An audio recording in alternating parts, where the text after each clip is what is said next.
Local voters continued to flock to the polls Tuesday in spite of cold temperatures and on and off rain throughout the day. Lexington election official Trina Welsheimer said voter turnout was steady.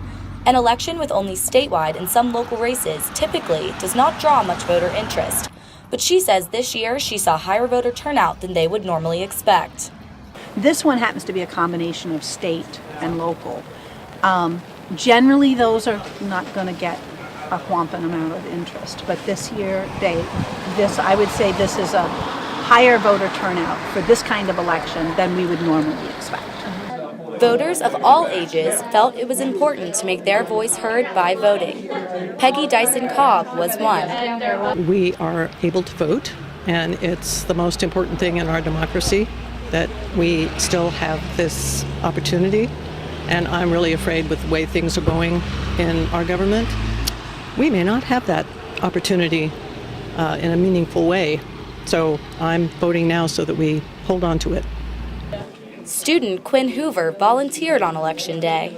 I came out even though it's raining because I think it's my civic duty to vote, and also because I was volunteering here in the first place, so it was really convenient for me.